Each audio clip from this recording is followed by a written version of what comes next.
everyone. Welcome. Good morning to Beyond the Food, Women's Healing Through Hypnotherapy and Somatic Work. So with us today, we have the lovely Heather Schapiro, who I actually had the pleasure to meet personally here in Western PA.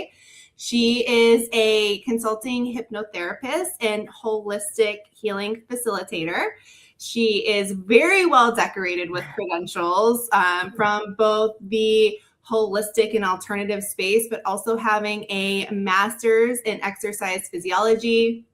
And she's a practicing health coach. So welcome, Heather. You truly bridge science and spirituality. So just if you could say hi and let us know a little bit about you. Yeah, sure. So hi, I'm Heather Schapiro.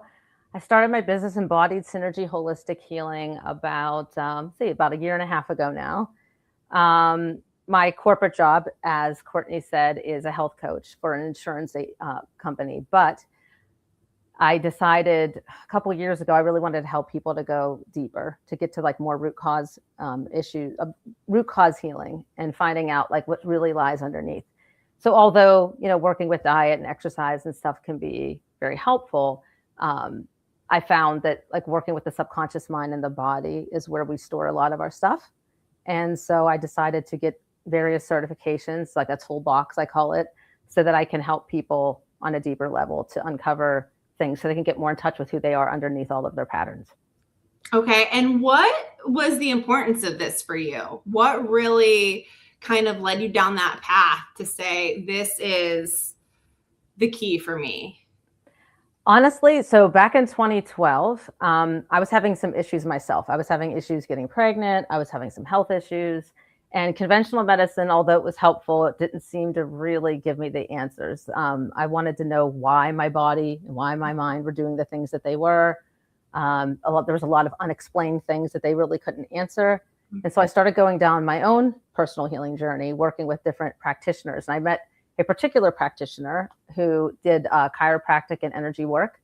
And after 2 months of seeing him, not only did a lot of my health stuff start to resolve, but I actually ended up having a profound out-of-body experience, which kind of shifted the trajectory of my life completely, because it basically proved to me beyond a shadow of a doubt that we are more than just our bodies and our minds. There's something else, going on. And so it set me on this whole journey of exploration and learning and uncovering all this stuff. And through my own personal healing journey, I found that the things that worked the best were the things that dealt with the subconscious mind and the body, and going into the deeper stuff that we are not aware of that's underneath. Like we think we're in charge. I always say we think we're in charge of our lives, but really 95% of what we're doing is based on old patterning from for different experiences in our life, different situations that have come up. That's what's basically running the show. I think it's Carl Jung who said, until we make the conscious unconscious, the unconscious conscious, it will direct our life, and we'll call it fate. So many of us feel like we just are the way we are, or we feel like we don't have control, or we're on this journey, or we keep like falling off the wagon. Mm-hmm. But part of it's because we don't address, because we haven't been taught to. It's no one's fault, right? But we're not addressing the mental aspect, and even beyond that, the subconscious aspect that runs our lives. So was this something that you did kind of standalone, or did you incorporate this into, food, other healing practice? Obviously this was like the paramount for you, but were there other tools in the toolbox as well? Yeah, like I said, my background's exercise physiology, I've always like taken care of myself in that regard, but also food was important for me as well. I actually worked with a functional medicine practitioner for a while. So yes, food was important personally. And I think everybody's different, but personally, I found a plant-based diet to be very healing for me. Okay. So I followed that. It's just like getting in touch. One of the things is when we start doing more of this work too, is we start being able to pick up on our intuition. We're able to catch our body signals. We can start to know what makes us feel good, what doesn't make us feel good. Because a lot of people are walking around, they don't realize, kind of numbed out to what's going on. And they don't really they're almost dissociated. They're in their minds most of the time. It's just kind of going around on a like a rat going around and so they're not really even aware. They're not even in touch with what their body's telling them. And so these types of modalities help us to get more back in touch and get more grounded and centered in ourselves so that we can pick up on those cues. Like, this food makes me feel good, this one does not, that kind of thing. And then, we can always pull in other practitioners when we need more expertise in a certain area. Yeah, absolutely. So when you talk about, your out of body experience and really everything that began to shift for you, going deeper into the more energetic work, more somatic, things like that, what changes were you able to see from a health perspective from incorporating these tools? Yeah. So one of the things I noticed the most was I had a lot of road rage. I would trigger like that. And that's really common. So we have fight, flight, or freeze responses. That's our body's adaptive responses to things in life. And when it gets kind of full, and we're kind of like, there's a lot of stuff we're repressing, feeling emotions that haven't been able to complete themselves, that kind of stuff, then all it takes is just a tiny little thing, and we'll go off the handle. Or some people will fall into a depression, and they'll end up in bed all day with the covers pulled over their head, like, leave me alone. There's different responses. People are different. They have defaults. But what I started to notice, as I started doing my healing process, is I was able to have, because let's face it, life is going to life. We're going to have stress. We're going to feel grief when somebody passes away. You can't make that stuff go away. There's no modality that's going to cure the human condition and make us be at peace all the time. But the goal is to have more resilience and to be able to have more capacity, so that our window of tolerance is bigger, so we can be with our experience, allow it to process, and not hang on to it. So what I would notice is that, something that maybe would have thrown me off for 2 weeks, I can process in a day. So, and then you become aware of your patterns. You know your protective parts, your wounds, these things. So you can see them. You actually get to a point where you can kind of see them in real time, which gives you a chance to kind of step out of the situation, and instead of just automatically reacting, you're able to pause for a moment and choose a different response, because you become aware. You become that's like, it's almost like it's expanding consciousness. You become more aware of your patterns, and you can see things happening in real time. So you don't have to react the way you've always have. You can have a choice.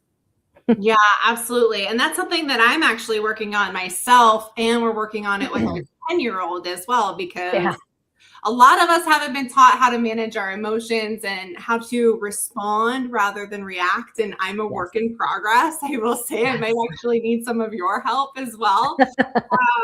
But I was actually listening to something yesterday, and I'd like to gather your thoughts. Okay.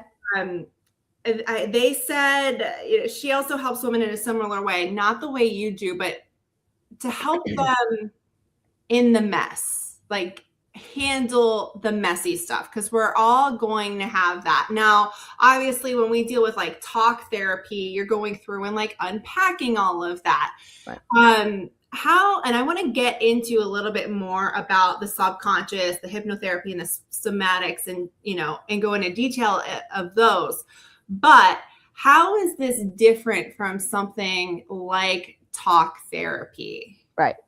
So talk therapy is helpful, and it absolutely has its place, but in a way you kind of get stuck in the story. So a lot of times, like, whatever it is that happened to you, or whatever it is that, the situation in your life that's stressing you out, you're talking about it, but it doesn't really get to, when you're just talking about it, it doesn't really get to the patterns underneath that are causing you to feel that way. Like, most people don't realize, and it took me a long time to realize this, that you might wake up in the morning, because usually everybody has like a little hum of something going on underneath, like anxiety or something like that, just kind of runs in the background. And we don't usually become aware of it until maybe we have an experience. Maybe we do a deep meditation, or maybe you take a yoga nidra class or something like that, and you're like, wow, I feel different.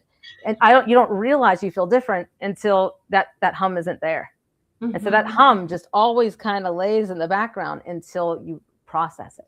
So the somatic work and the subconscious work helps to get in touch with the uncomfortable sensations we haven't allowed to fully complete, the different emotions, the wounds, maybe the belief systems, like I'm not good enough or I'm not lovable. Those are very common ones. There's other ones too. I'm a failure, like, whatever that like kind of lies underneath it all. And then when you talk about it, you're not aware of it. The only way you really become aware of it is when you kind of get the analytical mind out of the way, Okay. so that the deeper stuff can come up to the surface and become conscious. Gotcha. Yeah, a lot of us go through things, and I remember, I think it was a few months ago, I was on a liver cleanse, and I'm actually doing another one now. And it's amazing how the body will just bring things up, and you're not even expecting it. And I told my husband, I was like, I had a moment, I was processing something from my past, someone that was close to me that had actually committed suicide. Okay. And it's not something that I ever really thought about, Mm-hmm. but I was, doing some work with food, and this bubbled up, and I had all of these emotions about this experience that happened 10 years ago that I never thought was an issue, because you don't think about it from day to day. And my husband's like, well, don't be upset about it. I'm like, I'm not upset. My body's just working through, like, it needs to let go of something. Mm-hmm. So, but that was kind of an unintentional. Yeah, that'll happen. Okay, so I want to dive into the subconscious mind and kind of why we get stuck. So you mentioned the subconscious mind running 95% of what we do. So if you could share, like, there's women that are trying to do all the right things. Maybe they're meditating, journaling, maybe they're not even there yet, but still feel stuck. What could be going on beneath the surface for them? Yeah, so our subconscious mind is always trying to protect us. It's not trying to harm us. The problem is the programs never get updated. And so when you do hypnosis work, when you do subconscious work, you're able to have an opportunity to update the programs. Like, it's still stuck in whatever that situation happened. Maybe you're 15, you were 5, it's still stuck there. One of my favorite, I love telling this story. It's one of my favorite stories. When I was going through my hypnotherapy training, the trainer told us the story. She was working with a woman for quite a while, and the woman would come in and they'd be like, okay, what's most alive for you today, to see what it was they were going to work on. And the woman said, I've had this strawberry allergy my whole life, and I can't understand why, like, nobody in my family's allergic to strawberries. I have no clue why this has been I've tried all the allergy tests, like the allergy desensitization, nothing's working. Do you think hypnosis could help that? And my trainer had to be honest and say, I don't know. Maybe we can explore it and just see what comes up, So they went, and she put her in a nice relaxed hypnosis space. And then they explored it. And one of the techniques you do in hypnosis is you go to what they call the initial sensitizing event. So you have them go back to, where did this come from? And what came up for her, she got this really strong vision where she's 5 years old, she's sitting at her kitchen table, and her parents at the same moment were like, got into a big physical altercation, like a big fight. They were screaming at each other. There was physical stuff going on. And she did this at the exact moment that she was biting into a strawberry. And so her subconscious mind took a snapshot of that moment, and it doesn't know any better. It just says strawberry bad. So after they did this hypnosis session, she was no longer allergic to strawberries. That's amazing. That's amazing. That's really amazing. So I just love that it's just, for me, storytelling sometimes helps to, like, bridge the gap, because when you're talking about stuff, it sometimes doesn't make sense. But when you tell a story, it kind of helps people to understand, like, how something so simple could affect their whole future. So that, you're in the middle of having fun with your friends, and something happens and it causes your body to go and like freak out and go into that kind of response. It could, like, associate certain things with, bad feelings. And then anything that happens after that, it's like, it just gets triggered for the rest of your life, until you are able to process that emotion that never got processed at that moment. Yeah. It's so wild. And that's a perfect segue, because a lot of us think of a traumatic event or PTSD and this is not downplaying those really serious events like going to war or child abuse or anything like that. So I am not trying to downplay that. But what we don't realize is we have these micro moments throughout our life that the body can recognize as a traumatic event, and it stores that. And especially when we're going through a healing journey, a lot of us are so hyper focused on food because it's a big part of either feeling bad or feeling good or healing. But we associate so many foods with negative reactions. Yeah. Right? Just like a strawberry is a perfectly healthy food. And the more fear and distress we feel around eating, it can actually perpetuate the whole situation around food. But are you able to share a little bit more why those small things matter just as much as some of those big events, especially for women that are, bombarded with stress, from day in and day out? Yeah, that's a good question. I'm not exactly sure why that is, but I don't think the subconscious mind really differentiates. It doesn't really, whether it's small or big, it's the way that your system at the time, its capacity, if it felt overwhelmed and it decided it couldn't handle it, it's like the brain protects itself. So it's like it's overwhelmed, it can't handle it, you'll dissociate for a moment, we'll deal with this later, and it stuffs it down. And so whatever it is, and now the big, like I always say, it doesn't matter if it's little t trauma or big T trauma. The big T traumas can have more profound effect. But what's so interesting, one of the things I've learned through all my studies that's really fascinating is, yes, everybody would say a certain, like, child abuse is obviously going to be traumatic, but it's not the event. It's our response to the event that makes it a trauma. Interesting. Yeah, it's not that the event itself is traumatic, because if the nervous system had a wide enough capacity to handle it in the moment, animals do it all the time. Like, you ever see like a dog or a bear can literally go and almost eat a deer, and it goes into a freeze response, and then maybe something the deer it's successful. The bear thinks the deer's dead, walks away. The deer gets up, shakes it off, and goes off. It completes that loop. One of the things that's a blessing and a curse about being a human is we have the whole analytical mind, but the mind comes in and it has its beautiful things. It's what helps us to be self-reflective and to be able to, think the way that we do. But we don't, the mind gets involved and it'll stop the process. So we don't complete those fight, flight, freeze responses. And then they kind of get stuffed down. And I don't even realize it. Right. Yeah. Right. It's interesting that you brought up the animals, because, shaking after a traumatic event is something that animals do, but our 5-year-old actually does it. Yes. We're not perfect parents. Like, we raise our voice from time to time, but like, we'll raise our voice and he'll go, Good. Hopefully he never stops doing it. Okay, you're processing that experience. And it's funny because I thought at one point, because eventually we stopped doing that and we just deal with it, but he still does it. And I'm like, go for it, buddy. But that's great. Actually, what's one of the things that I think I wish if we were taught this, our world would be so different. We're basically on a consistent hypnotic state from the age 0 to 7. Okay. We're just absorbing everything at that point. And then from 7 on, that's when our conscious mind is much more online. And so the only way to revisit that hypnotic space is to go into a deeply relaxed space so that you can then upgrade and change the somatic patterns. But the whole time, everything that happens with you up until age 7 is like, you're just soaking it in. Interesting. And it's that we won't remember a lot of those memories as well. Right. It's usually just the big things. Yeah, usually the big good things and the big bad things we remember, but everything in between is kind of a blur. Yeah, absolutely. Okay, so thanks for explaining everything with the subconscious mind. I want to get into a little bit of the technical aspects. So you focus primarily on somatic work and hypnotherapy, right?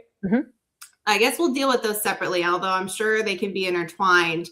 So if you could just explain a little bit about what somatics are, because when I heard this term a few years ago, I was like, can you draw me a picture? This is so foreign to me. I don't understand what are somatics and how do I do it?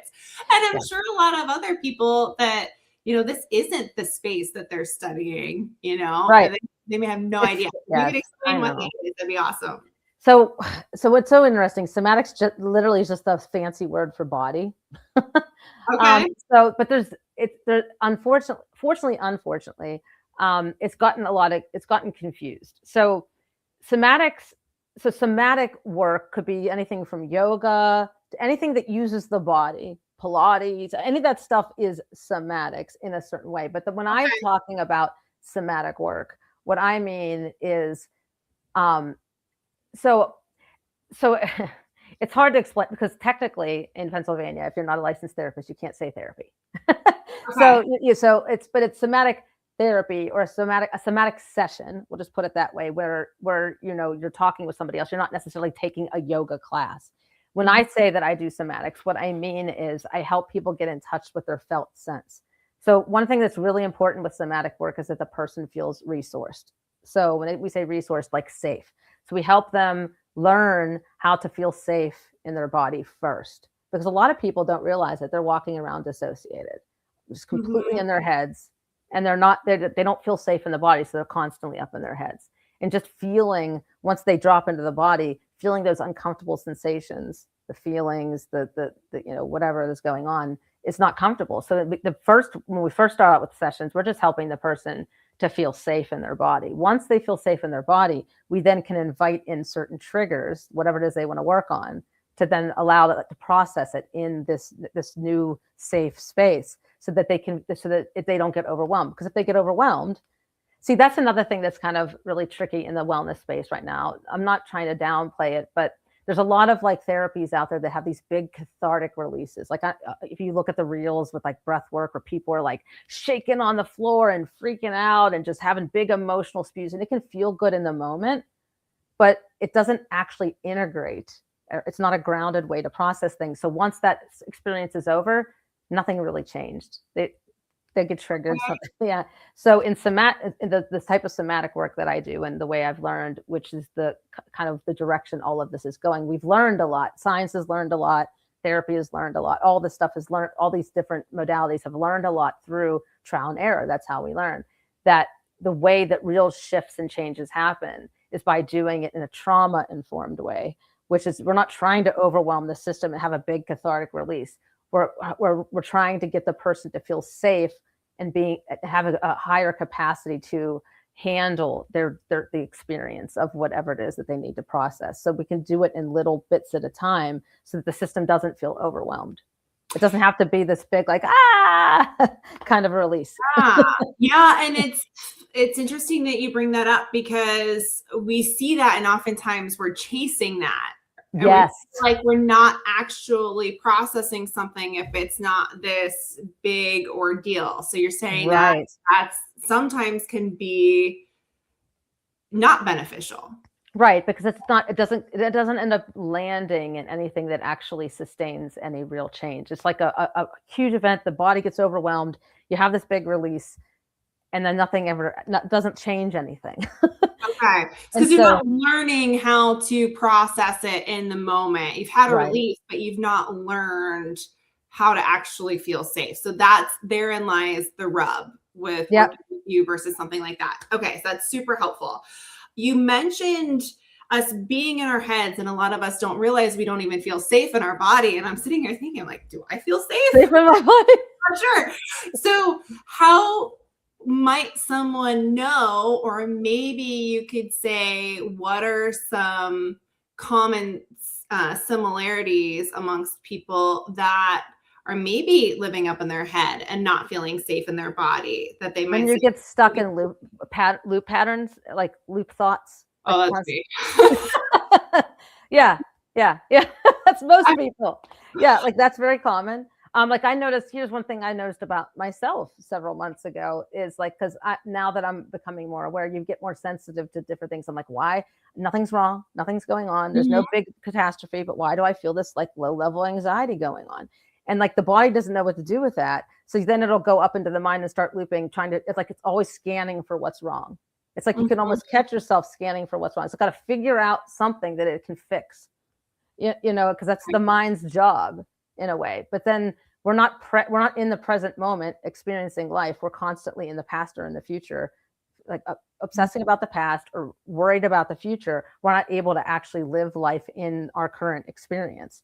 And so if you're constantly, that's one way to know, if you're constantly rehashing the past or being, oh my God, about the future, then you're not living in an embodied way. Yeah, I mean, we might need to have a follow-up conversation to me personally. It is something that I've been working on, but historically, those looping thoughts and something that I've learned to do is actually walk through like what is the realistic worst case scenario? Because a lot of us, we don't actually, and you can correct me if this is not a proper way to go through things, but a lot of us get anxiety about things that are never going to happen. Yeah. And that was definitely me. So part of it is walking through and it's like, okay, first, what's the best case? What could the benefit be? Because we want to acknowledge that, but also what's the worst case? Yeah. Am I going to die?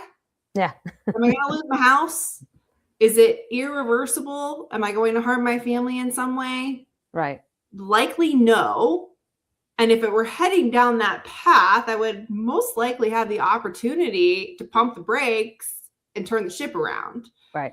So that's something that's helped me. I don't know if that's something that's beneficial, but it's helped me get out of some of that constant, I don't want to say constant fear-based, but when you're living in a fear-based way, it's more difficult to make decisions. It keeps us stuck. Right. When we're not able to process the moment and we just react out of the fear of the unknown. Exactly. Rather than what's logical. Right. I mean, I don't think there's any, I mean, we're human, we're going to do those things. I think that it becomes more of a problem. So you can sit there if your mind feels better processing what's the worst case scenario, what's the best case scenario. There's nothing wrong with that. It's when you get stuck obsessing over it. Or like allowing fear to direct your life. They always say love and fear can't live in the same place. So if you're wanting to act from when you're acting from a fear-based place, you're not really in touch with who we really are at our core, which is connected to whatever your belief is about source, God, the creator, whatever your belief system is. You're not really in touch with that. You're kind of edging that out. They call ego is actually edging God out. Oh yeah. So you're kind of like, because you're acting from a place of fear. So you're just going to attract more fear and more stuff coming. It's a spiral that just goes on. For sure. Absolutely. And what kind of negative health implications can letting these things go have when we're not doing the somatic work and releasing those things? I mean, a lot of things. I mean, a lot of the two trainers, I'm taking a course right now called Embodied Processing. It's very similar to somatic experiencing. Just to use them as an example, they both in the past were addicted to different drugs. They were diagnosed with multiple different mental health diagnoses, like borderline or bipolar or depression or anxiety or whatever. And they were on medications for those things. When they started working with somatically trained providers, this is why they do the work they do now, they're no longer diagnosed with those things. So on the mental health side, but it also can be stored physically. I mean, you can't, I mean, there's no way that you can say somatics cures any condition per se, but a lot of chronic pain, a lot of like fibromyalgia, that stuff part of the reason can be from stored stuff. No, I absolutely agree. It's something that I talk about is kind of like that love and fear, but I kind of talk about it in more of a sense of being in a state of fight or flight or rest and digest. And you can't be in both simultaneously. And in order for the body to be able to heal, it needs to feel safe and be able to enter that rest and digest, restore, repair state. And when we're constantly in fight or flight, and we may not even think we are, but we're on edge. We're constantly worrying about the to-do list, anxious about things. But yeah, we really need to get into that state of love or safety or rest and digest so the body can do what it needs to do, what it was designed to do. But our modern lifestyle has put up some roadblocks for it. Yep. So, okay, cool.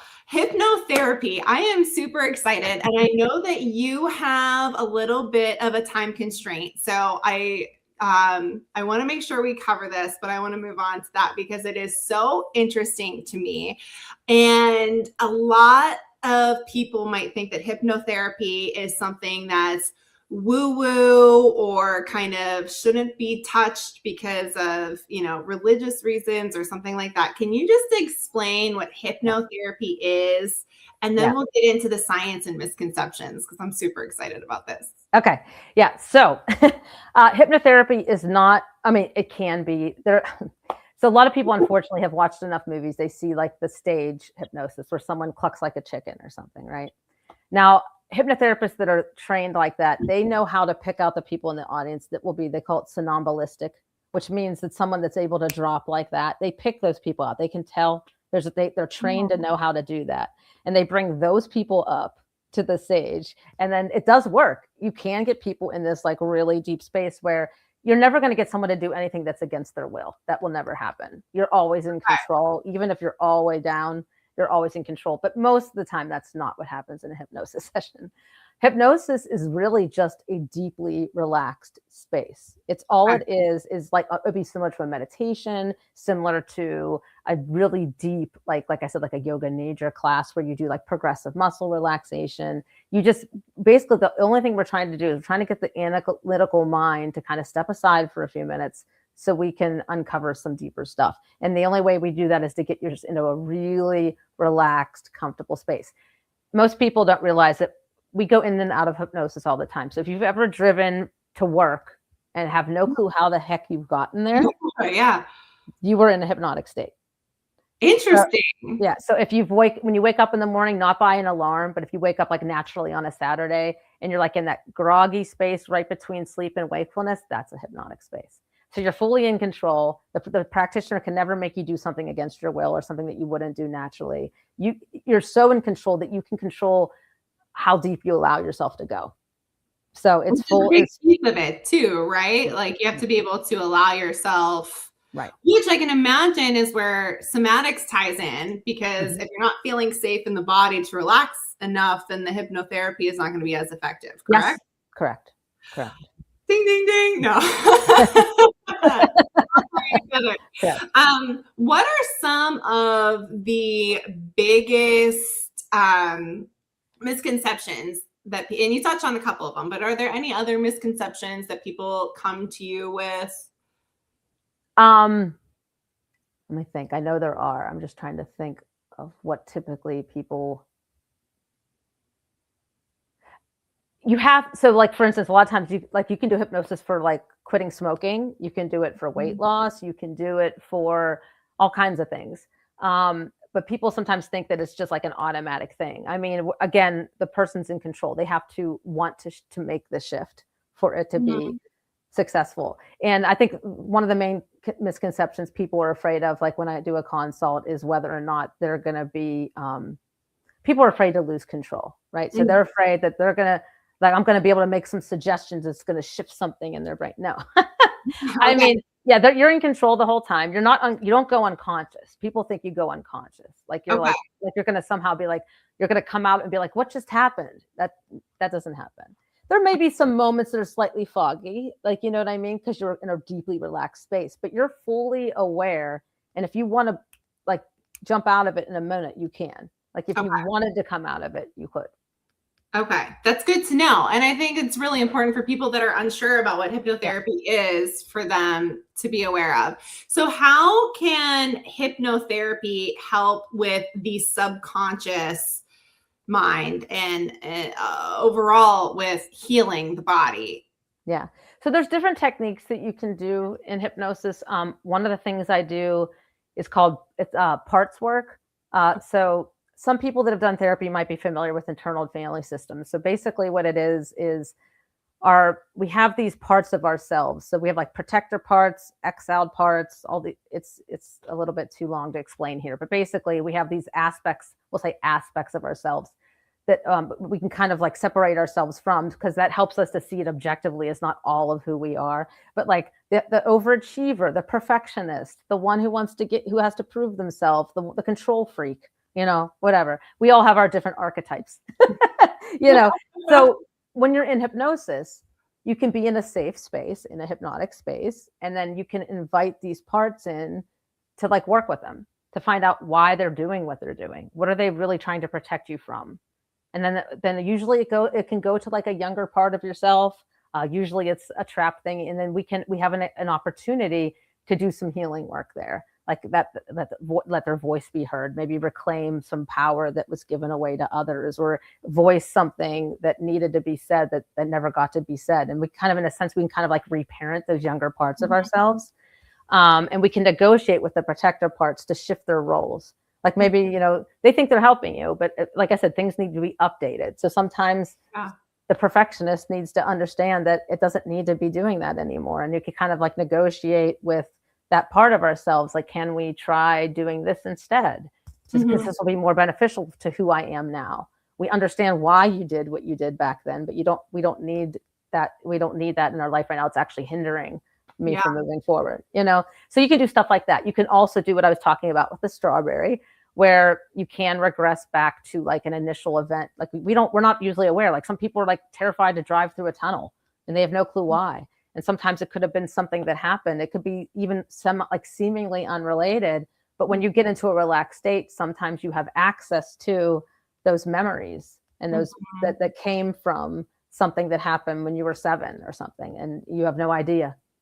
Yeah, absolutely. And the accessing this from, storing trauma in the body and releasing that is super important. But a lot of women have trouble like with consistency, with movement, or with food, and they just don't understand why. And a lot of it can go back to either perfectionism and like all or nothing, or not feeling worthy. So accessing these can allow them to break down that wall in order to be more consistent with their health goals, which is super cool. Yeah, especially when you're talking about weight. A lot of times, not always, I don't want to say that, I don't want to make any generalizations, but a lot of times, like especially if it's like a disorder or like a binge eating type of thing, it's a coping mechanism for not wanting to feel these feelings. It's like it kind of fills the void. So the food actually acts as like kind of like a numbing agent, so they don't have to feel the feelings, like things like that. So sometimes that kind of stuff can be uncovered in sessions. Yeah, absolutely. Very cool. Thanks for enlightening us all about that. Super cool. I definitely wanted to talk to you about the hypnotherapy. And just one final question. Is hypnotherapy for everyone, or are there some people that might not be well suited for somatic work in hypnotherapy? I think everybody can do some form of somatic work. Hypnotherapy, see, that's why I have a toolbox. There may be some people that don't really feel comfortable with hypnotherapy, or maybe their mind is just so active because there's just so much unprocessed that they cannot get into the relaxed state they need to get into. But that's why I have other tools. Because I've learned like brain spotting and other type of stuff where you don't have to go into hypnosis state and still have access to other things that need to process. Okay, I think we might have to have another conversation to dive into that stuff, because I've never even heard of brain spotting. Brain spotting, yeah. Heart math that you mentioned earlier. Okay, so since I know you're on a time crunch, I do want to wrap things up, but for takeaways for anybody that might be watching, are there any somatic practices if someone were like, I might want to dabble or see where I can start? Are there any practices that you might recommend that they could walk away from this?